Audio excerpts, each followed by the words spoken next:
vou chamar aqui para a nossa conversa o historiador Eduardo Borges. Ele está lançando o livro Golpe como Método Político da Elite Brasileira pela Cotter Editorial, a Cotter Editorial. E o Eduardo, inclusive, ele vem pesquisando nos últimos 25 anos a história política do Brasil, com ênfase nessa história das elites e das instituições de poder. Eduardo, um prazer te receber. Tudo bem com você?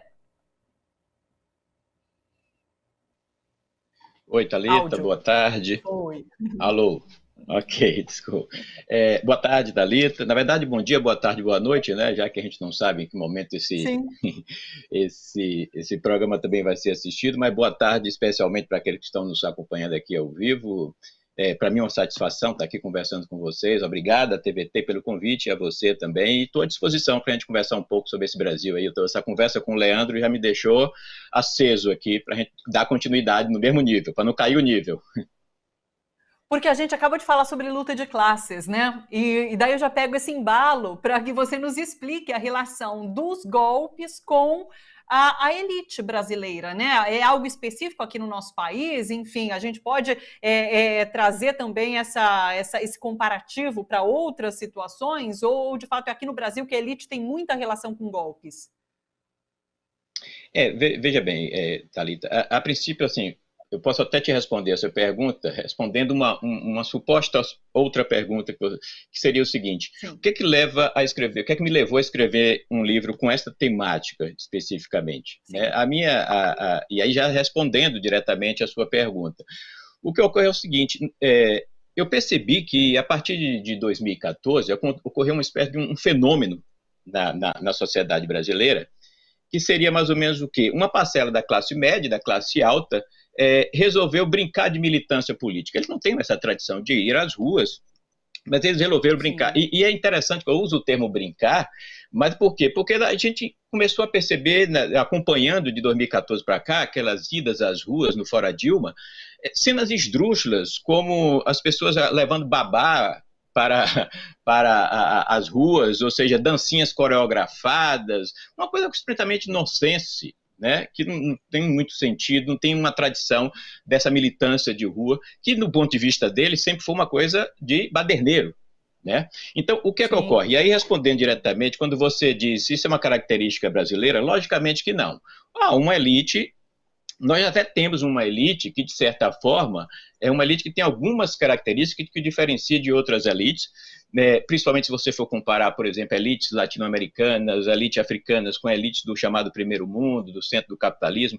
Tem uma série de questões que têm que ser analisadas de maneira mais complexa por conta do quê? Das origens. Nós tivemos um passado escravista, a Europa não teve, enfim. Tem todo um processo que precisa ser histórico, que precisa ser acompanhado, que explica a contemporaneidade da elite brasileira, explica um certo ethos da elite brasileira, e a ideia do meu livro é justamente isso, porque eu percebi de que alguns elementos importantes, alguns fatos históricos que, em tese, estavam nos livros didáticos, adormecidos nos livros didáticos, coisas assim, tipo o AI-5, fechamento do Congresso, intervenção militar, fechamento do Supremo, golpe de Estado. Ou seja, em tese, a gente já imaginava que isso já estava superado, que eram elementos que estavam no livro didático e que a gente ia ter que estudar simplesmente para perceber que o Brasil passou por esse momento e que precisávamos conhecer, mas para não repetir. Mas isso veio, nos últimos tempos, tem vindo de volta de uma maneira muito natural. Então, a minha ideia de escrever o livro foi justamente essa. E, para isso, eu tive que entender um longo alcance, buscar lá desde a proclamação, chamada Proclamação da República, como é que se dá o processo de formação dessa mentalidade da elite brasileira, que deixou de ser imperial e passou a ser republicana. Então, e aí o que o livro trata é justamente isso. E a conclusão inicial, que eu já posso te adiantar, é que no momento em que eu percebi, na virada da proclamação ali, do Império para a República, e acompanhando todo o processo histórico, ficou claramente que nós temos uma elite cujo ethos, cuja ética é golpista. E essa é uma característica da nossa elite brasileira. Sabe o que eu acho importante, Eduardo? Você explicar o que é elite, o que é essa elite a que você se refere, porque a gente tem a elite intelectual, né? Então, os nossos grandes pensadores, eu lembro sempre de uma frase, inclusive, do Emicida, ele refere à elite econômica elite, que é a burguesia, de fato. Porque elite são esses nossos pensadores, a gente tem elite do esporte, por exemplo, se tem uma outra coisa. Então, eu estou travada aqui, mas acho que vocês estão me ouvindo, né? A imagem travou. Beleza. Eduardo, eu queria que você explicasse quem é essa elite que você se refere. Perfeito, eu me lembro bem dessa fala do Micida, inclusive muito correta, porque assim, uma tradição de esquerda, inclusive, não gosta de usar o termo elite, prefere usar classe, né? A classe burguesia, proletariado e tudo mais. Eu trabalho na perspectiva da elite, por quê? Porque eu proponho no meu livro, não é nenhuma novidade, mas não tem nada de tão original, mas dois conceitos, que é o conceito de elite política e elite dirigente. E aí eu explico rapidamente isso que está presente no livro, porque todas as vezes que eu uso o termo elite é nesta perspectiva. Há uma elite política e há uma elite dirigente. Há um conceito de elite que foi esse que mais ou menos você falou aí. Ou seja, um determinado grupo que se destaca entre os seus pares. E eles formam uma elite. Então você tem uma elite sindical, por exemplo, né, que forma um grupo ali, a diretoria do sindicato, de certa forma, ela constitui uma elite dentro do sindicato. Olha, nós estamos falando de uma elite dentro da classe trabalhadora. Mas, enfim, os conceitos de elite que eu utilizo no meu livro, que é justamente um conceito estratégico para explicar a história política do Brasil desde a proclamação da República até hoje, são os conceitos de elite política e elite dirigente. O que é cada um deles? Bom, a elite política é o que a gente pode chamar aí dos políticos profissionais. É aquilo que o sociólogo Pierre Bourdieu fala, aqueles que estão dentro do campo político, que é um campo muito próprio, formado por indivíduos, né, que exercem o poder na prática, ou seja, estão na Câmara, estão no Senado, enfim, e é o que a gente normalmente, tradicionalmente, chama de políticos profissionais. Esse é o grupo da elite política, que não necessariamente representa, por exemplo, a elite econômica. Ou seja, você até tem um Congresso formado por pessoas muito ricas, mas não necessariamente você tem, como membro da elite política, na sua totalidade, pessoas que fazem parte da elite econômica do país. Agora, a outra elite, que é o que eu chamo de elite dirigente, aí essa é formada por um outro grupo. E que grupos são esses? Por exemplo, a elite política, a própria elite política faz parte da elite dirigente, mas ela é complementada por quem? Pelas grandes empresas de mídia, é um outro grupo que forma essa elite dirigente da grande mídia. A burguesia econômica, essa sim, formada por aquele grupo dos estratos sociais mais altos da sociedade do ponto de vista econômico, os militares, é um outro, e o judiciário. Então, assim, eles quatro, burguesia econômica, mídia, militares e judiciário, juntos formam o que eu chamo de elite dirigente. Quando eles incorporam a elite política, eles formam, então, este grupo, que é quem administra, quem manda no Brasil desde a proclamação da República até hoje. É esse grupo que manda no Brasil. E esse grupo tem uma raiz golpista.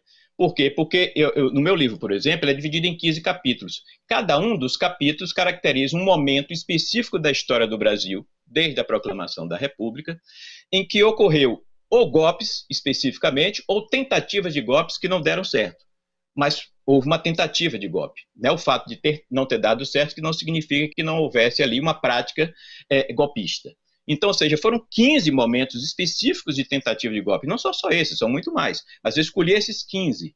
Né? Então, isso cria uma tradição, isso cria quase uma cultura política brasileira entre essa elite dirigente de, ao resolver as questões políticas, resolver dessa forma. Quando o sistema não funciona dentro do que eles interessam, dentro daquilo de um pacto que os agrade, eles vão lá e simplesmente rompem o sistema com naturalidade, sem nenhum escrúpulo e sem nenhum problema.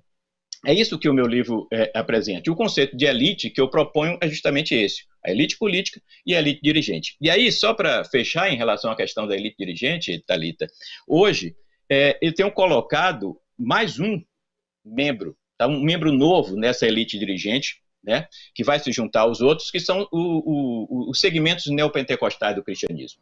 Eu acho que são instituições que têm funcionado com verdadeiras corporações religiosas. Né? Eu sempre digo assim, a sensação que eu tenho é que algumas dessas corporações religiosas, elas não têm um líder religioso, elas têm um CEO no comando.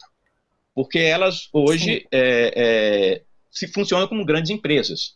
E ao funcionar como grande empresa, ela entra no jogo do capital, nas disputas econômicas e tudo mais. Ou seja, elas têm rede de TV, elas têm gráficas, editoras, são um grande conglomerado, a grande holding, né, econômica, e que, portanto, tem partidos políticos. E aí começam, obviamente, através de seus partidos políticos, a interferir no jogo político e, consequentemente, entra como sócio aí no clube da elite dirigente, que, de certa forma, cada um no seu quadrado, vamos dizer assim, ou seja, os militares, o judiciário, as igrejas neopentecostais, Sim.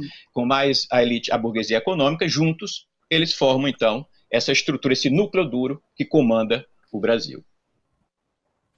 Eduardo, minha conexão está travada. Vocês conseguem me ouvir, né? Só a imagem que está travada, é isso? Então tá bom. Eu te ouvi também. Só a imagem. Só a imagem está travada, mas eu vou te fazer um questionamento, porque eu não entendi um ponto, fiquei com uma dúvida num ponto que você...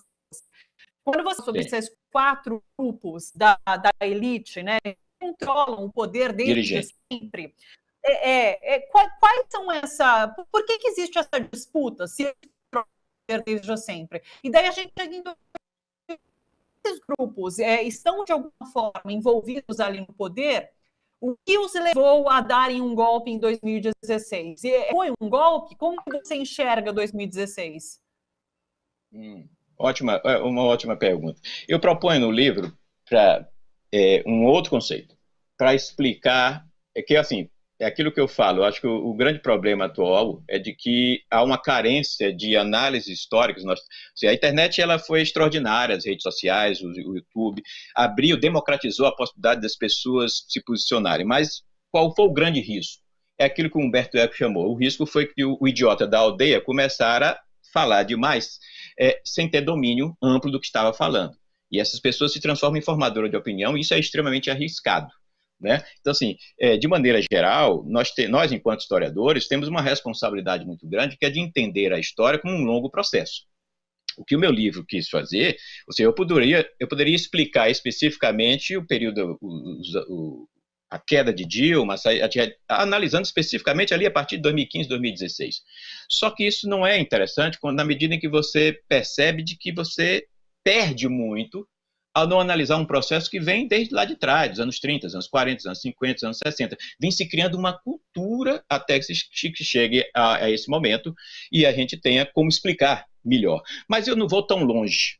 Eu vou pegar, para explicar um pouco a questão de Dilma e responder a pergunta que você me fez, do que levou eles a derrubarem a Dilma, e, consequentemente, eu complemento a sua pergunta dizendo que o que levou eles a derrubarem a Dilma e fomentar uma figura tão nonsense, tão estranha como Jair Bolsonaro, eu posso te responder da seguinte forma. A partir do momento que o Fernando Henrique foi eleito, a sensação que o Brasil entrou num caminho que se construiu a partir de um pacto que eu chamo, no meu livro, de pacto institucional civilizatório. Ou seja, é aquilo que o sociólogo Gilberto Vasconcelos ele chamou de petucanismo, né? A união do PT com os tucanos. Esse pacto, né, ele dura desde o primeiro governo Fernando Henrique até o segundo governo Dilma. E ele só é rompido. E aí ele funciona de que forma? Como é que essa elite política, a elite dirigente, funcionou durante esse período do pacto institucional civilizatório? Funcionou da seguinte forma. Durante o governo Fernando Henrique Cardoso, você tinha o PSDB, logo abaixo, avalizando o governo do PSDB, você tinha o DEM, e abaixo do DEM, você tinha os partidos do que constitui hoje o que a gente chama de central. Quando você vai para o lado do período petista, você tem o PT, logo abaixo você tem avalizando o governo petista o PMDB, através do seu vice, e logo abaixo os partidos que formam o centrão. Então, foi muito parecido. A diferença entre um e o outro é que no caso E aí você pergunta, sim, mas nesse caso, onde é que fica a elite dirigente? A elite dirigente, seja no governo petista, seja no governo tucano, ela foi monitorando o processo. A partir, no caso do governo do PSDB, a elite dirigente mandava no governo do PSDB. No caso do governo PT, tinha seus representantes no governo petista. Isso a gente pode falar, por exemplo, do Palocci, pode falar do Roberto Rodrigues na agricultura, pode falar, por exemplo, do Meirelles no Banco Central. Essas figuras que eu citei são membros dessa elite dirigente, são representantes dos interesses dessa elite dirigente dentro de um governo petista. Então, ou seja, essa estrutura, para eles dava para levar. né? O grande problema que começou a complicar para a elite dirigente, porque o Lula, por exemplo, dizia muito isso, continua dizendo, no meu governo os banqueiros nunca ganharam tanto. É verdade. Mas qual foi o contraponto que levou que a elite dirigente começasse a pensar em romper com o governo petista? É quando o Lula, que também fala muito isso, como do PT, começou a colocar o pobre no orçamento. E aí você tem que fazer políticas públicas que, de certa forma, em algum momento vai contrariar o interesse da elite dirigente. Então, este pacto entre institucional, civilizatório, que, de certa forma, para mim foi importante, porque sedimentou a nova república de maneira razoavelmente democrática, né? Ainda que a gente tenha instituído aí uma espécie de um bipartidarismo, mas eu acho que foi, como transição do sistema político, eu acho que foi extremamente importante. Essa alternância aí entre PSDB e PT. Foi extremamente importante. Aqui não está um juízo de valor, não estou fazendo um juízo de valor, estou apenas dizendo que, do ponto de vista estratégico, para consolidar uma transição democrática entre a ditadura e a democracia, eu acho que foi importante. Tanto é que a gente está vivendo agora essa coisa tenebrosa desse momento, quando o pacto foi rompido por Aécio Neves lá em 2014. Aí começa a romper. E aí, quando muita gente diz, Thalita, que o governo petista foi responsável por criar o Bolsonaro, isso é de uma tolice que não tem tamanho. Ou seja, quem foi responsável por criar o Bolsonaro foi justamente, se tiver alguém que a gente apontar algum caminho, foi o PSDB com Aécio Neves em 2014, ao não reconhecer o resultado da eleição, criar uma fissura ali no pacto civilizatório entre PT e PSDB, que de certa forma era um pacto para a própria sociedade brasileira, e a partir daí o que a gente viu foi uma coisa extremamente interessante. Por quê? Porque os fisiologistas, né, os fisiológicos, aqueles partidos mais fisiológicos, como o DEM, como o MDB e os partidos do Centrão, com a saída de Dilma e com o fim do PSDB praticamente, criou um vácuo de poder. Daí o Centrão se colocar novamente. E daí viabilizar, né, ter a possibilidade de viabilizar um dos seus membros, no caso do Jair Bolsonaro. E aí, em 2018, o que é que a elite dirigente percebeu? Que não era interessante para ela se submeter a esse pacto da era petucana. Era muito mais interessante para ela fazer o quê? Pegar um dos seus, ou seja, o Paulo Guedes, né? Porque a ideia da elite dirigente ao apoiar Jair Bolsonaro é o seguinte, era muito simples. Bolsonaro se preocupa com as frivolidades aí da pauta de costumes, que não faz mal a ninguém, para ele, no caso da elite dirigente, e o Guedes e o Sérgio Moro governam o país a nosso serviço. Essa era a ideia. E por isso precisava tirar a Dilma, né? Para que se construísse um novo pacto. Mais um exemplo de ruptura. É por isso que quando a gente chega à conclusão de que a tirada de Dilma foi um golpe, obviamente que não é um golpe militar, um golpe civil, um golpe clássico. É o que a gente normalmente chama de golpe branco, ou seja, ela tem uma roupagem de institucionalidade, mas a gente sabe que nas estruturas, por dentro, é que o sistema vai sendo corroído pela essa elite dirigente, e o resultado foi a saída de Dilma. Então, essa é uma transição que a gente precisa compreender de longo prazo, de como se constitui o poder dessa elite dirigente. Espero que eu tenha colaborado aí. Sim, sim. Eu quero até pedir desculpa, porque geralmente eu fico aqui tentando agir e ouvindo no ar, assim, a minha de imagem. Então, eu estou te ouvindo perfeitamente. Imagino que também estejam me ouvindo, porque eu estou vendo a modulação do áudio aqui. Está picotando um pouquinho, me disseram. Eu vou tentar falar isso devagar, tá bom? Eduardo, para finalizar, eu queria que trouxesse perspectiva futura agora. As Forças Armadas, uma dessas 4 elites, né? E a gente está com as Forças Armadas com o poder agindo hoje no Brasil. Me ouve? Está me ouvindo? Sim, pode completar. Beleza. Eu queria saber sobre a possibilidade de agora, neste momento, envolvendo Jair Bolsonaro, envolvendo as Armadas, se a não realização do processo eleitoral ou a não aceitação do resultado eleitoral, como que você estuda esse momento, desses estudos que você tem feito em relação à elite golpes? Ok, na verdade não é uma resposta tão fácil, logicamente, Sim. né? Tá, vi que você brincando aí com o Leandro em relação à bola de cristal. A gente tem alguns indícios que a gente torce para que não aconteça, ou seja, o Bolsonaro tem realmente dado nos últimos dias, nos últimos meses, né, exemplos muito claros aí de que existe um real risco. Não digo nem de não acontecer as eleições, talvez não, mas a depender do resultado, o que pode acontecer no Brasil, eu diria que hoje, nesse momento, é uma grande incógnita, né? Porque ele tem algumas referências que ele tem utilizado, como foi o caso do Trump nos Estados Unidos, né, que é uma referência importante para ele. Então, assim, a gente tem visto os militares se movimentarem nos bastidores, os militares são a base de sustentação do governo Bolsonaro, isso é um fato. Então, assim, o que eu consigo entender é tentar acompanhar o processo a partir de qual é o perfil e qual é principalmente o papel que tem que ser cumprido pelo povo, pela população ou pelos progressistas, vamos dizer assim, aqueles que eventualmente possam vir a votar no Lula, mas não só no Lula, mas no Ciro Gomes, enfim, aqueles que não são bolsonaristas, porque é um fato. O país hoje, as pesquisas têm demonstrado isso, você mostrou recentemente, o país hoje tem caminhado para se consolidar, né, nas duas candidaturas, que estão longe de ser essa coisa do extremo. Eu discordo plenamente desse negócio de terceira via. Lula não está longe de ser um extremo, Bolsonaro é um extremo, Lula é um centro, está longe de ser um extremo, mas está se consolidando nessas duas candidaturas. Então, ou seja, o que daqui até outubro, o que a gente tem é que construir um processo que assegure não só as eleições, mas que assegure um mandato do Lula, né? Um mandato do Lula. Então, e isso você vai acontecer na medida em que o próprio PT, o próprio grupo em torno do Lula, chame essa população e construa um pacto entre não só os partidos que estão em torno, formando a frente em torno do Lula, mas principalmente a população, né, que vai dar sustentação ao governo, principalmente nos momentos ali de transição, nos momentos nevrálgicos, muito difíceis, de construção e de consolidação de uma vitória, de uma possível vitória de Lula e, consequentemente, da construção de um governo Lula. Fora isso, tudo é uma grande incógnita. Tudo é uma grande incógnita. Que o Bolsonaro tem um perfil golpista, isso é fato. Que a elite dirigente brasileira tem um perfil golpista, eu mostro isso no meu livro claramente. Agora, o que vai acontecer nesse momento, especificamente após o resultado da eleição, se ela não for do interesse do grupo do Jair Bolsonaro, é uma incógnita.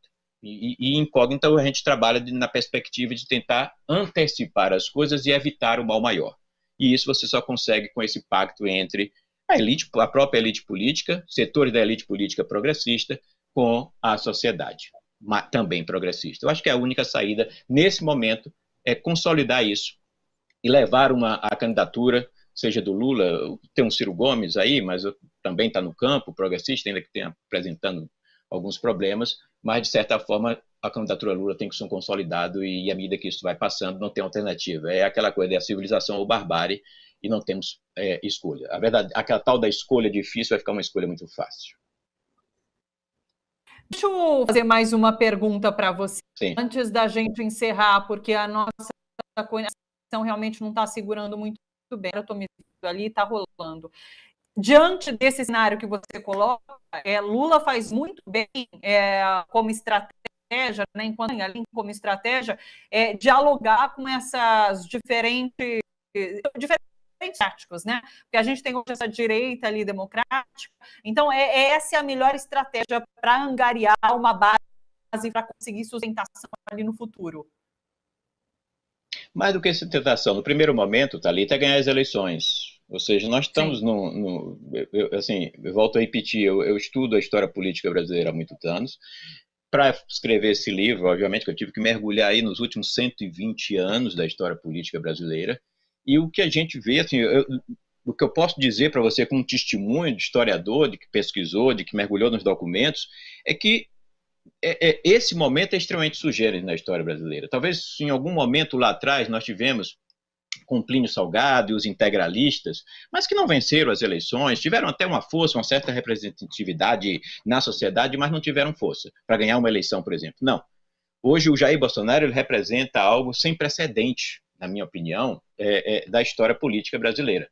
É uma figura extremamente fora não do sistema político, mas fora do sistema civilizatório, vamos dizer assim. Né? Então, o Bolsonaro e seus seguidores, eles trabalham com instrumentais que não são tão utilizados na ciência política.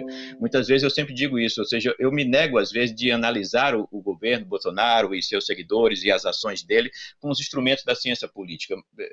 A gente tem que apelar para o discípulo do Dr. Freud, ou seja, a psicanálise e a psicologia que nos consegue explicar como essa gente funciona. Né? Então, assim, portanto, no primeiro momento, claro, há uma crise na esquerda, a partir da própria escolha do Alckmin. De certa forma, as pessoas tendem, em algum momento, a se posicionar de uma maneira um pouco mais radical, porque não esperavam isso. Mas talvez esse seja o grande momento. Aí, na pergunta, eu acho que você me fez, respondendo ela de maneira bem objetiva, que eu acho que é o que você quer, uma resposta objetiva, eu diria que a estratégia está correta, porque o momento pede isso. Né? O momento pede isso. É um momento sui generis na história da política brasileira. Eu volto a repetir, para mim realmente vai ser uma eleição plebiscitária, mas plebiscitária principalmente entre tendo de um lado a barbárie e tendo do outro lado a civilização. E aí poderia ser não só o Lula, mas qualquer um outro que tivesse do outro lado a Bolsonaro seria barbárie e civilização, para não dizer que eu estou aqui apenas restringindo ao Lula a condição de representante da civilização. Né? Poderia ser qualquer um outro, o Ciro, qualquer um outro. Tá? Então, nesse momento, o que o PT está fazendo de abrir o leque, de incorporar aqueles que, de certa forma, é visto pelos petistas ou pela esquerda como indivíduos que não deveriam estar formando esse grupo, eu acho que, nesse momento, a gente tem que ser pragmático. Né? Ganha as eleições. E aí a gente começa a construir, pós-eleições, aí sim, uma reconstrução do Brasil, porque vamos pegar o Brasil em frangalho, mas uma reconstrução do Brasil em outras bases. E eu só espero, Thalita, só para concluir, eu só espero, porém, que essa caminhada aí, essa estratégia do PT em abrir o leque de apoiadores em torno da candidatura Lula, com claro sentido de ganhar as eleições, eu só espero que ela esteja sendo feita em torno de um programa. Se isso estiver acontecendo, se houver um programa e que todo mundo vai ter que assinar para dizer vamos seguir esse programa, aí, de certa forma, pós-eleição, fica mais fácil de ser reconstruído, ou seja, a civilidade fica mais fácil de ser estabelecida. Eu só espero que isso esteja acontecendo, que essas alianças não estejam sendo feitas de maneira frágil, de maneiras pontuais, né? Que tudo, de certa forma, vá convergir para um programa único, básico, né? E que seja colocado debaixo do braço não só para o Lula, mas por aqueles que hoje, nesse momento, fazem parte do grupo, com a possibilidade muito forte de levar Lula, não só ao segundo turno, mas principalmente a ganhar as eleições.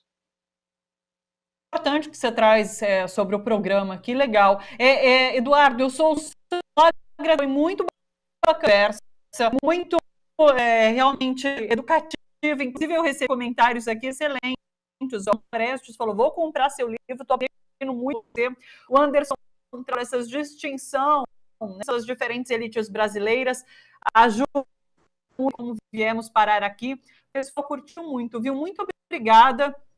Vamos marcar retorno, inclusive, outras conversas, a gente continuar entendendo esse processo. Estou falando devagarinho para não picotar, porque hoje a minha conexão está terrível, pessoal.